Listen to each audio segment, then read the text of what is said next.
Hey everybody, it's Angela and I'm back with another process video, and this is using some Maggie Holmes paper, and I am going to try to use some carbon paper again. I used some in my last process video to trace some little monsters onto a background and stuff, just to add more texture to the paper. And this time I'm going to try something different. I am going to trace an actual photograph and just kind of do a technique to have, kind of a line drawing in the background and then put some photos with it. So as you can see, I've just printed out the photo that I wanted to trace and put some carbon paper underneath it. And my pen isn't working. I get it working. There it goes. It was having a little bit of hard time drawing over the laser copy that I've used. But I get the pen going. But either way, it makes a mark. It's just that it was harder to see where I had been, without the ink. So as you can see, I'm just tracing the major lines and, going around his arm, going around his clothing, putting the stripes in his shirt. And I went around the outside of his head and his ears, and then I'm going to go through his facial features here next. Just trace the outline of his mouth and his nose, and then I am going to go back and do some shading. I try with the carbon paper to do a little shading, and that works pretty well, but I liked kind of to be able to see what I was doing. So you'll see here in a little bit, I just actually use a pen, just a regular ballpoint pen, to do the rest of my shading and stuff. So there I am doing his eyes, putting in his hair, and I was a little lighter touch when I did the hair, so it didn't come out as dark on the carbon copy. So you can see when I lift to check it, I go back and press harder and draw the hair again. And I took a peek under there and realized I hadn't done the stripes on the other side of his shirt, so I'm just going back to do that. Just kind of, totally tracing what's there. You don't have to be an artist or anything to get this effect, and it gives you kind of an artsy line drawing look, something really unique to your layout. So there I take a look at it and I realized that I didn't press hard enough when I did his hair, and that the shading did kind of show up. If I did a light touch, it did a lighter ink for the shading. So I go back here and I press harder with the hair, put in a little more shading with the carbon paper, and then after I get this far, I decide to maybe do the rest with a ballpoint pen, because I was just having a hard time seeing where I was. So I just go and find a blue pen, because that one was a black ink pen. So I'm get a blue ballpoint pen, and I just start shading in places I want to be darker and a little more highlighted, like his mouth and his eyes, because his eyes in the photograph are almost black. So I want those to be, some of my darkest points on the drawing. And I just do a little more shading around the nose and on the edges of his mouth, just to, kind of show the smile and show, where the muscles and the cheeks are moving there. Just put a little bit of a brow line, fill in where his hair is.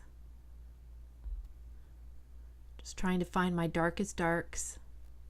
All under his chin and everything was a lot darker than what I had. So I'm just using my ballpoint pen to just kind of lightly color that in.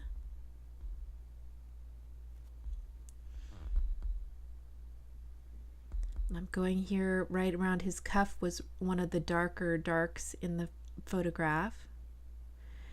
And then I didn't do any shading down here at the base of his shirt, and that's really dark in the photo, so I just went and kind of colored that in a little darker.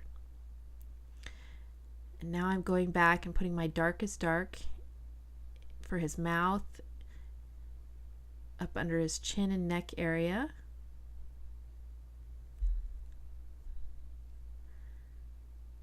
And then I think I can consider it done at that point. So yeah, it was really quick and easy and a lot of fun. It gives a real, you know, kind of an artist look to your layout. And then these are some other photos from that same photo shoot. And at first I was going to try to get all 3 on there, but I liked these 2 better and they were already connected, so I wind up just using those.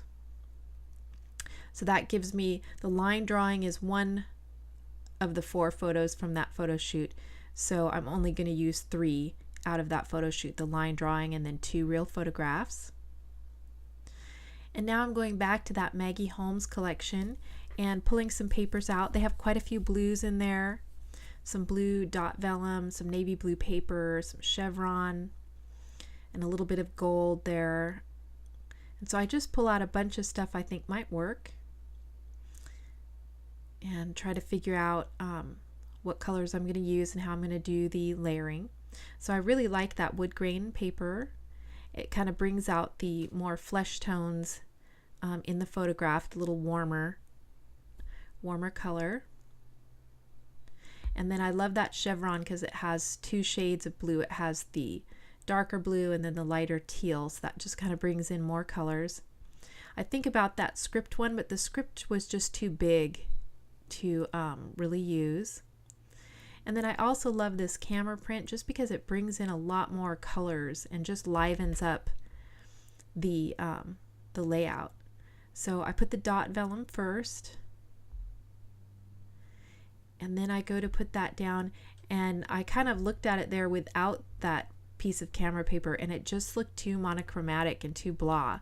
So this camera paper with that pop of color just really, you know, lends something to the layout.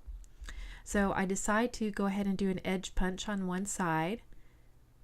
I just use a scallop punch. And I decide to cut that down. I cut this down a couple times because I really do want the line drawing to shine on this since I went to all that trouble.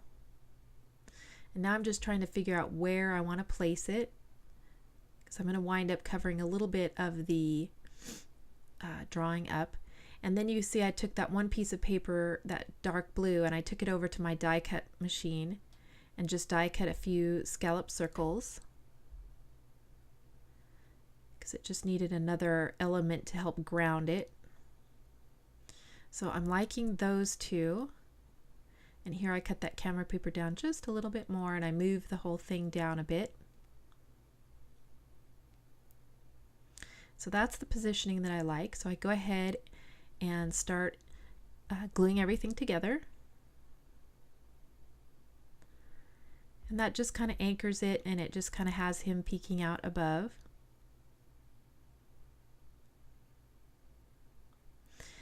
And then the next thing I start doing is looking for some ephemera pieces to embellish this with. So I look through a bunch of different die cut packs. This is the Market Street or Ashbury Heights, I can't remember, die cuts. And so I'm looking through that, and I like that little banner that says Sweetest Little Thing. I look through Heidi Swapp because I like the teal colors that it has and a little bit of glitter and sparkle. So I pull out that kind of starburst, the heart, the crown, the banner, the camera, just a bunch of stuff I think might work. And it'll give me some stuff to pull from. And I keep several collections of Heidi Swapp in the same little sandwich container.